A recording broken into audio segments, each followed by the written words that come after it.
Hey everyone, and welcome to ChetChat.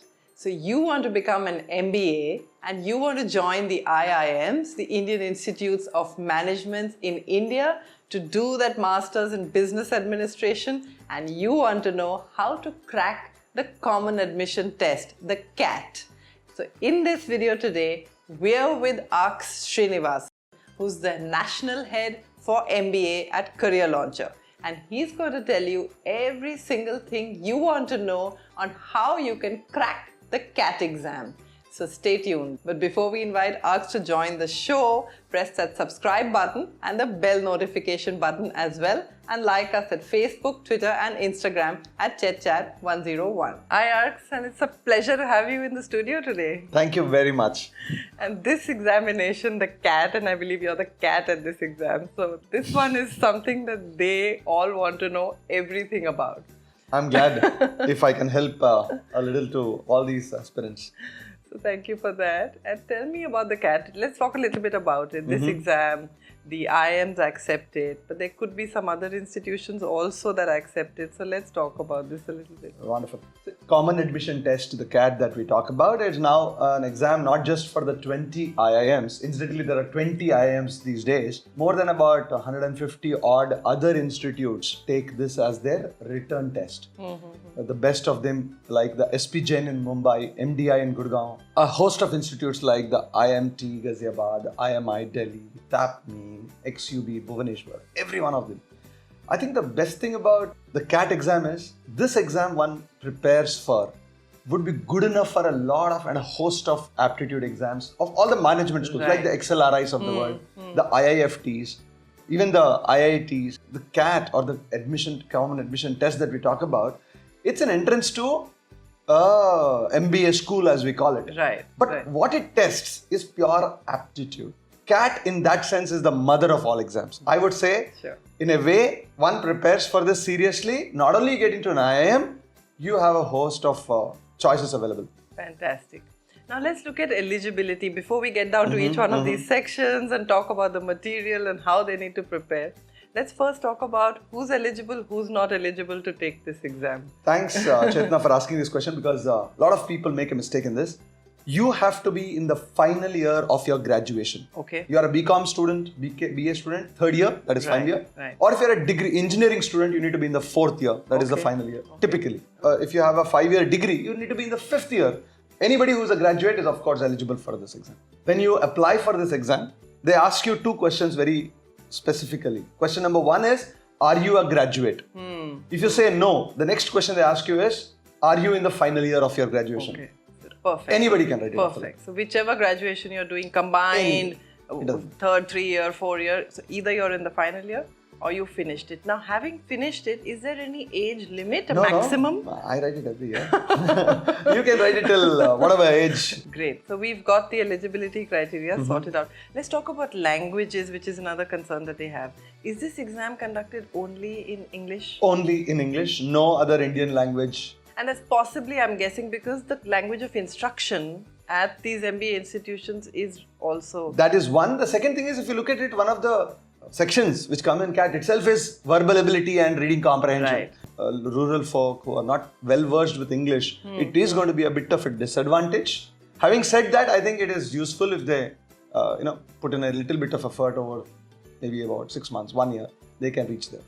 Okay, so talking about this effort, like you said, 6 months, 1 year. So my next question would be to you, how much time should they actually set aside to prepare for this exam realistically? They could be in their final year, they could be working.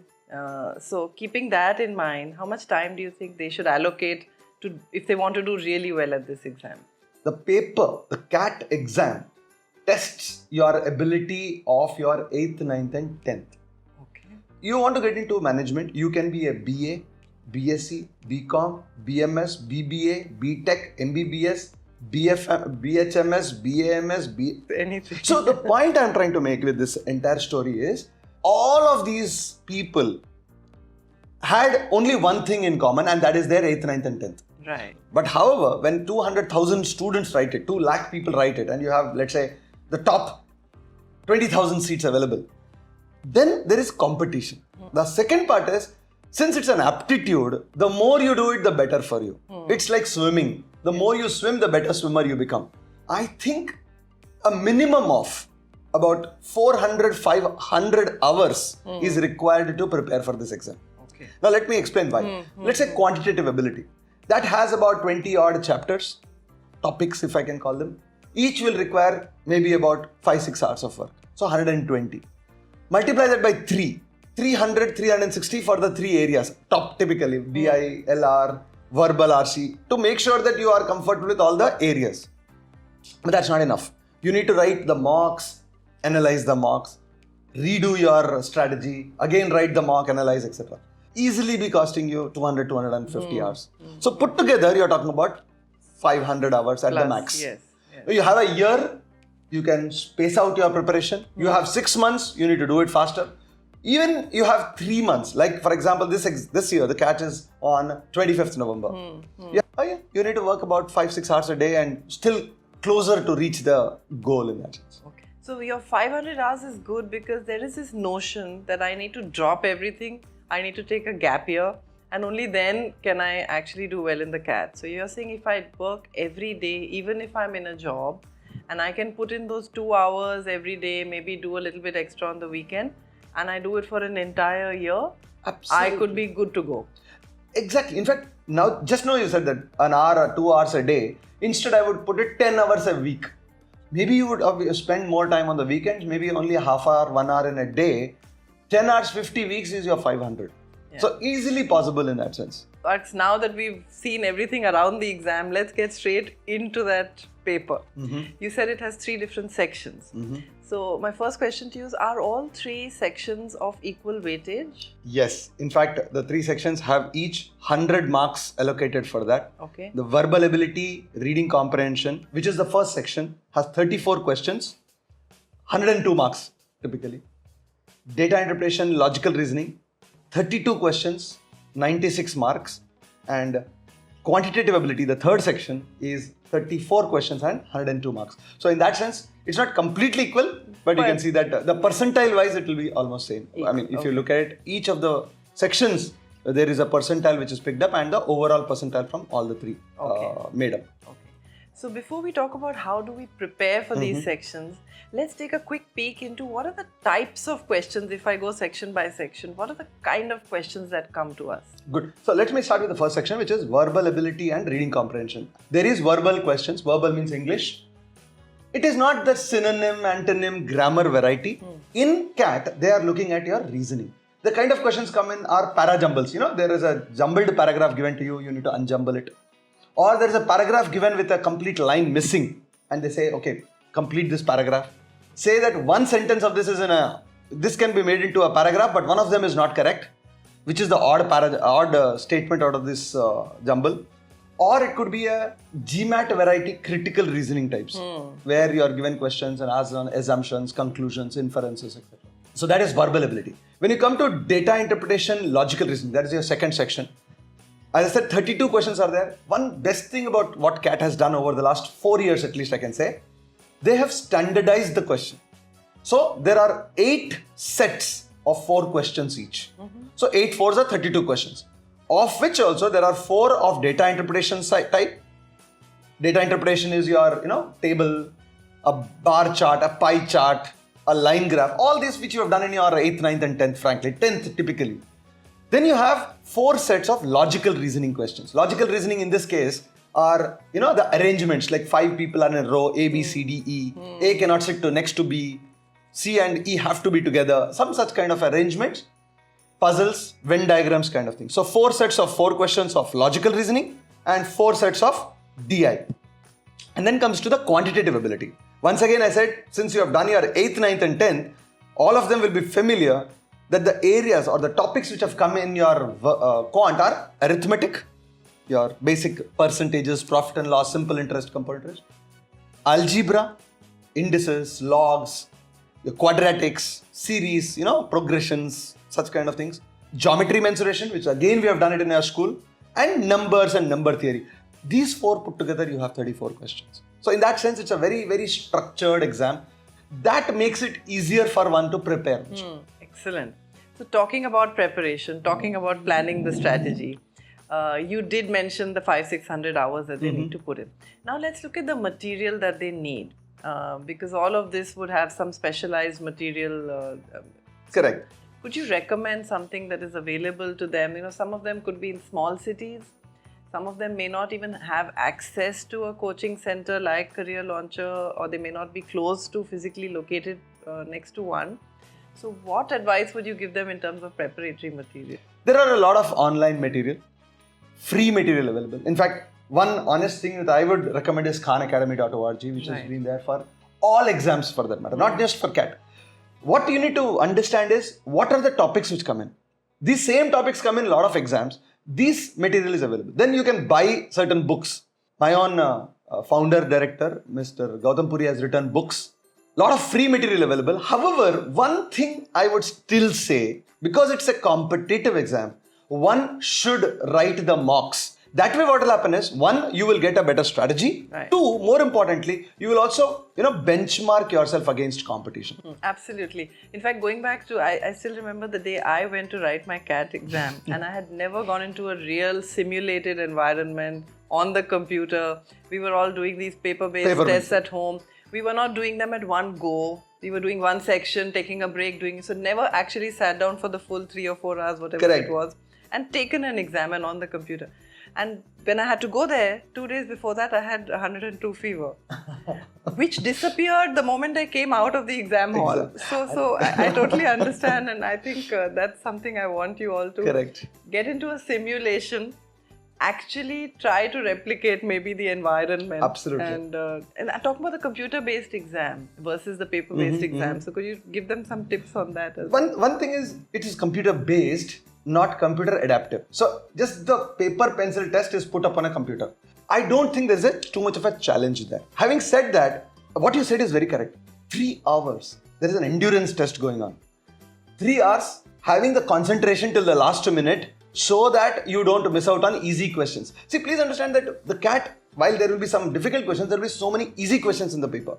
If you pick up the easy questions with all your, concentration intact, you will make it to the IIMs. That is my confidence of.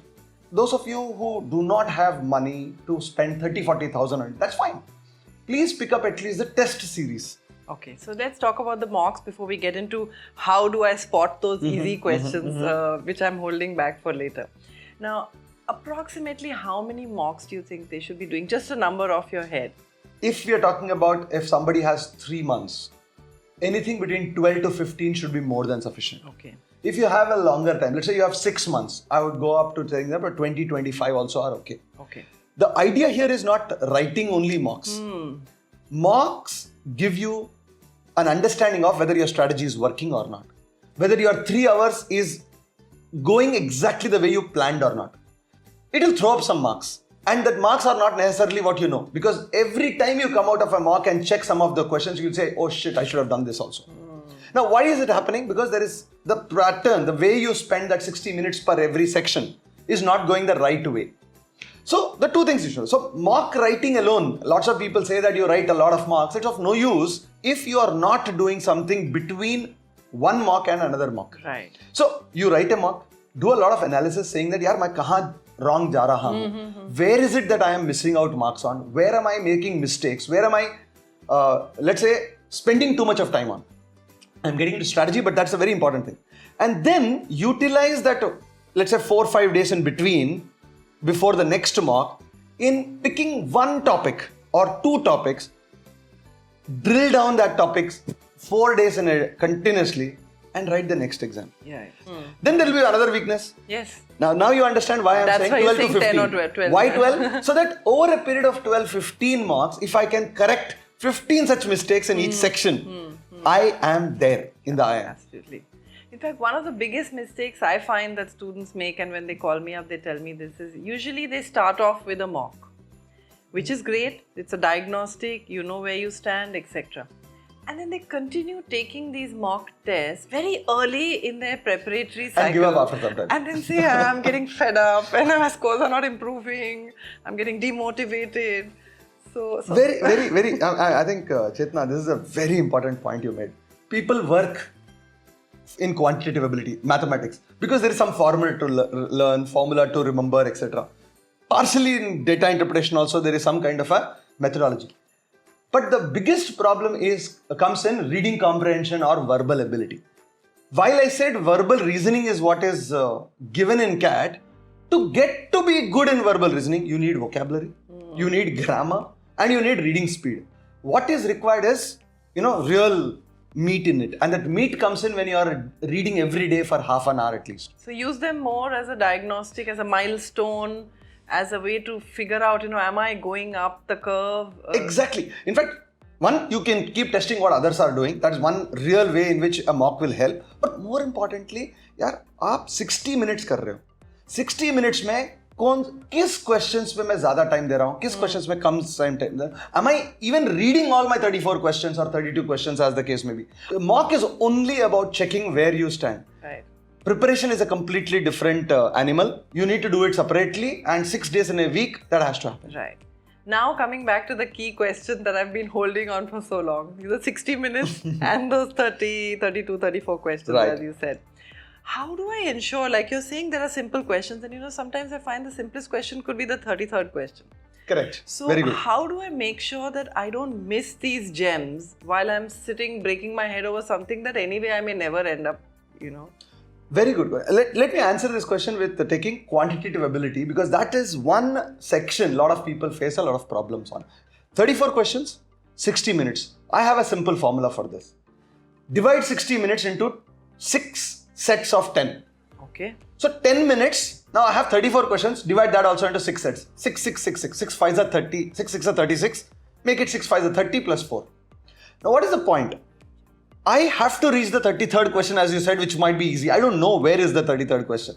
So my 10 minutes, I'll take 2 minutes to read all the first 6 questions. Okay. Pick my easy questions. Okay. मेरा easy questions 2 हो सकता है, 3 हो सकता है, 6 में.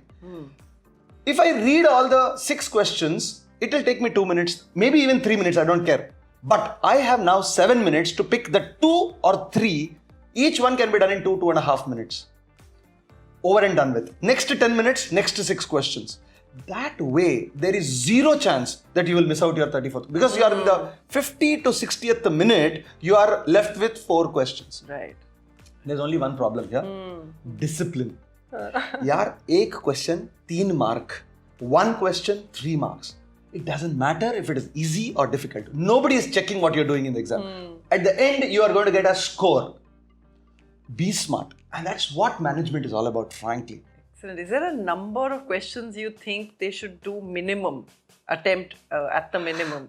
I would go the reverse. Why don't you try attempting 34 on 34? Okay. To get into an IIM, the minimum cutoff for each of the 3 sections is 80 marks. 80 percentile, sorry.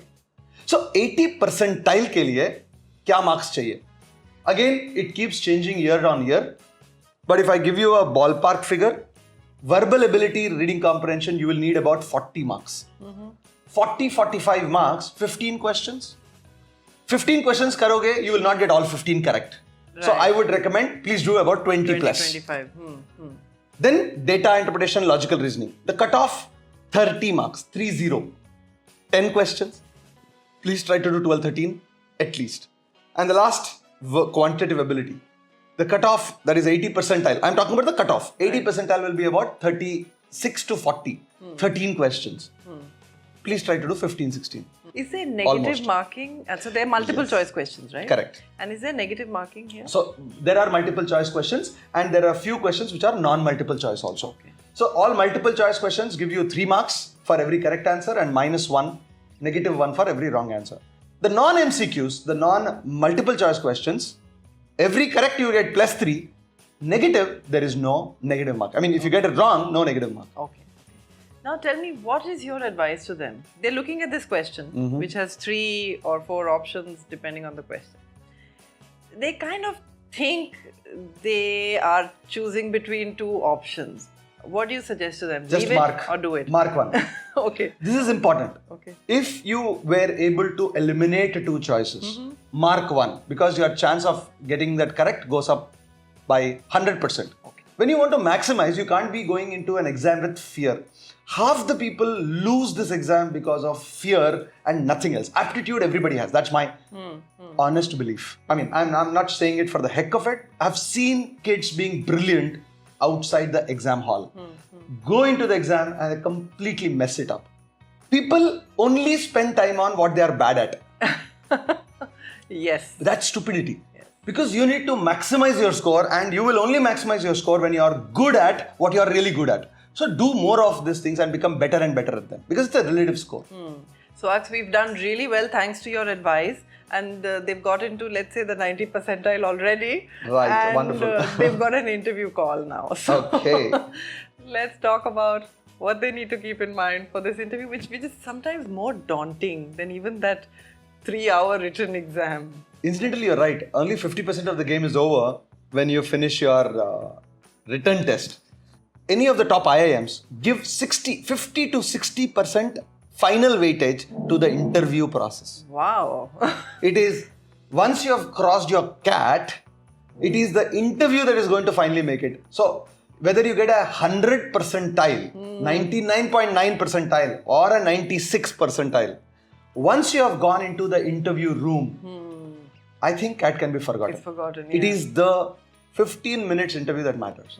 Now, what do they ask you? They'll ask you about yourself. I mean, come Tell on. me the about only yourself. person who knows the best about yourself is you. When people go into interviews, they're afraid of the questions that are going to be asked. Right. But why should you be afraid? They're only going to ask you about you. So I think you need to still be clear about who you are, what do you want to do, why you want to do what you want to do. It should not be that yaar और कुछ नहीं मिला, therefore MBA कर दिया या पैसे के लिए कर दिया. Lots of people come back and say, yaar, I will get better jobs, more money. But that's true for everybody who's writing the exam. So what is it that drives you as an individual? So your story has to be spoken. There is a story every one of us have. जो भी है, अपना story in the interview बताना है. Right. Your selling is how good you are in an interview, especially kind of thing. I think that's what you should focus on. You have your strengths. You have your, let's say, internships. You have your curricular activities, extracurricular activities, your challenges that you have, overcome. If you can make a story out of it, depending on the question asked, I think you need to be able to reel out those things. Right. So are all the questions primarily personal questions? So there are 3 levels actually. One part of it and a majority of them are personal questions. Why do you want to do an MBA? Tell me about yourself. Strengths, weaknesses. There's another set of it is your undergraduation or your work experience. You are working in Infosys, TCS, Hindustan Lever, doesn't matter. What do you do there? Have you done anything wonderful? When did you face challenges? How did you overcome these problems, etc., etc. So that is about work related and or your subject related. Because finally, if you're 4 years engineer, कुछ तो आना होगा आपको. So therefore that kind of question. Third area, because you are getting into a management degree or a management school, B school, they will ask you about international and national affairs. So you can't say that I do not know who is the Vice President of India. 2 years back, there was issues on Jallikattu in Tamil Nadu. There were issues on the Nirbhaya rape case few years back. Are you tuned into what's happening in the social issues, national issues, international issues? And if a quick tip on what I should be wearing also when I go into it, do I need a tie, do I need a jacket, do I need just quick You need to be comfortable, but at the same time, since it's a formal interview, you need to be in formal things. I would typically recommend do not go without a tie. If you have a blazer, please wear the blazer and go, because it will kind of give you your self-confidence. It's nothing to do with the rest of the world. It is your confidence. Second, if you're a woman, if you're a girl, please feel free to wear a chudidar if you are comfortable. Feel free to wear a business suit. Feel free to wear a sari even, as long as it's not jazzy and it's not like you're going to a party. So Arks, you've given us some fantastic advice. But before we wrap up the show, this is a long process, 500 hours. I'm thinking they're doing it over the whole year sometimes. And now they've got about 80, 90 days left for the exam. So how do they keep themselves motivated day on day for this? First and foremost, we used to do this even when we were in an IIM, is write down for yourself. Arks, you can do it. I'm not kidding at all. I'm saying these motivations are not necessarily external. Second, do not focus on 25th November. Do not focus on the date of the exam. Focus on today, focus on next week. Keep looking at what you need to do for every week. You need to first believe in yourself. Then only the entire world will believe in you. Start thinking that you want to make it. Once you know you want to make it, you will find ways to make it. That's all. Super. Thank you so much, Arks. Thank you so much for calling me. It's been a pleasure too. Thank you. And thanks for watching right till the end. I'm sure you gained some valuable advice on the CAT, and I know you're going to go right ahead and crack that exam. But you have any more questions that you want to ask Arks or me, put everything down in the comment section under the video, and don't forget to subscribe and press that bell notification button, and like us at Facebook, Instagram and Twitter at ChetChat101. And happy watching.